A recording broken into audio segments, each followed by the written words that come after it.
Now, Jess Kelly, our tech correspondent, is here. Jess, good morning. Morning, Pat. Before we answer tech questions, two other stories. One is the NTA saying this business of contactless payments for your bus or your whatever, it's years away. Why? I don't fully know, and it is just baffling. In December of last year, Eamon Ryan said that the IT infrastructure of our transport system is creaking under the pressure. And last night we heard the head of the NTA saying that the application and the rollout of contactless payments on public transport is years away. Now, this baffles me for a few reasons.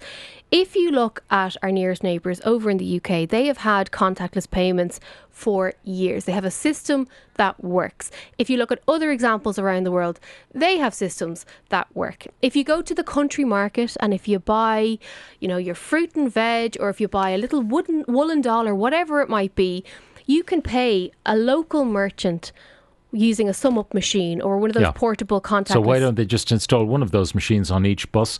Now, they would have to have an internet connection on each bus, one presumes? Yeah, but I do think certain buses, and again, depending on the region, do have good connectivity. But what we heard from Anne Graham last night was that, and as we know from the National Broadband Plan and other systems and procedures that have gone on, they have to have a procurement of a system first, then a contractor's appointed, then the rollout begins. But the key issue here is that a lot of the buses just don't have the infrastructure. They're not up to date. So if and when this finally does happen, we need to ensure that it's a system that's future-proofed. I find it interesting that before, around Christmas time, taxi drivers were told that they have to facilitate card payments. And I think when you look at the era of contactless payments, digital payments, people can pay with their Fitbits and with their watches and all of this sort of stuff. The fact that you can't pay tapping your card to get onto a bus, I know myself, it's put me off getting the bus before. You end up walking because you don't have to change. The tourist comes to town and they have a contactless payment situation. Fine. No looking for coins or any of that kind of stuff. Just get on the bus and tap. If they're not up for the sum-up machine, I have another suggestion. What if they just put a QR code onto the bus, and as you get on, you scan and it auto completes the payment details if you use Apple Pay or Android Pay or something like that? There has to be a way. There has to be a way. And I just think waiting years for this to come down the tracks is actually going to damage our public transport infrastructure in the long run. Now, the other breaking tech story today is layoffs at LinkedIn. Yeah, this is an interesting one. So LinkedIn, it's owned by Microsoft, and they said they're going to cut 716 jobs around the world. They're saying that this is in relation to demand wavering slightly. It's also going to shut down its China-focused job application as well. So LinkedIn has 20,000 employees around the world, 2,000 of whom are based here in Dublin. We don't have an idea as of yet how many Irish jobs will be impacted, but it just shows that the job cuts within the tech sector are continuing. There are figures that show in the last 6 months almost 300,000 tech jobs globally have been cut. That's according to a website that I've looked at, layoffs.fyi. They track the cuts. So although Microsoft had announced their layoffs a little while ago, we need to remember this is a Microsoft company, and that's another 760. They're creating a very bitter atmosphere in the whole tech sector, because people leave one job to go to another job, wooed by the recruiter, and then they get fired. Yeah, there's definitely going to be... the top talent is brought into some place, and then that top talent is fired having given up a perfectly good job in another company. Yeah. Now, look, the only thing is a lot of these companies, they are saying that it is a correction because of overhiring during the pandemic and so on. And that top talent, there are still tech jobs out there. It may not be in the company that you like. The perks may never go back to the way they were 2 or 3 years ago. That's the reality of the situation. But there is definitely a bad taste in the mouth of some of the tech workers here in Ireland. Okay, questions coming in to 087 1400 106. I would like to know some budget phones that I can get that allow for those contactless payments you've been talking about. Yeah, a lot of the more affordable Samsung phones, so the A range is great. I think are we on the A52 or 53 now? That would have Google Pay. The Nokia phones are great. I think it's the Nokia C21 that I had in the studio a little while ago.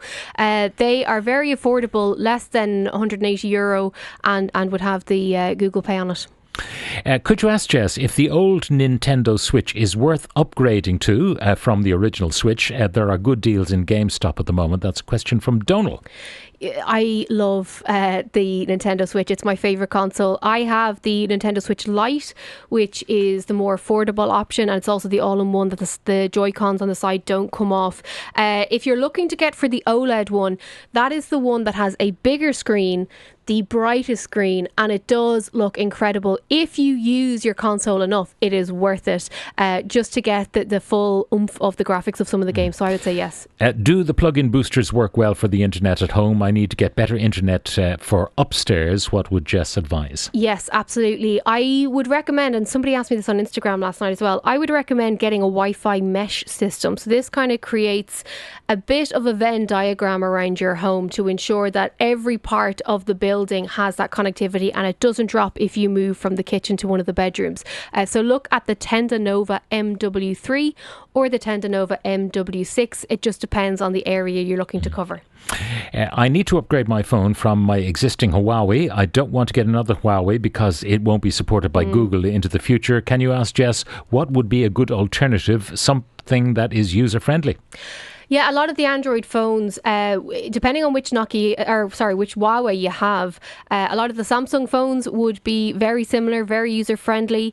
If you don't want the latest model and if you're not overly pushed, look at something like the Samsung S22 or indeed the S21 FE. That's still a great phone, even though it's a few years old. But I would look at Samsung for sure.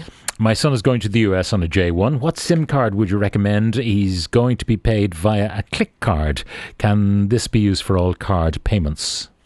I'm not 100% sure, but I would imagine so. Again, I'd need to look into that one a bit more closely. In terms of the SIM card, so the one that I recommend, it's Change. It's called Change. If you put in Change eSIM, it'll come up. When I was in the US the last time, I paid $42 and that gave me 20 gigs of data for 30 days. You can get 1 gig of data for 7 days for €4.50, 2 gigs of data for 15 days for $8. So it's much more affordable than it once was. Okay, so if you're there for a couple of months, $80 for a couple of months will get you ample data. Yeah. Ample connectivity. Exactly, yeah. Another one. My daughter loves games on my phone. She's 7. I want her to get a safe and simple tablet simply for the games. That's from Des. What would you recommend? So I would recommend getting an Android-powered tablet. So that would be Lenovo. I think some of the Huawei tablets and the Samsung tabs. The Samsung Tab A is great for kids, but what I'd recommend you do is that as soon as you buy it, download Google Family Link, and that'll allow you and enable you to put restrictions in place to monitor screen time, to knock off access to certain apps, and it will be powerful enough to play the games then as well.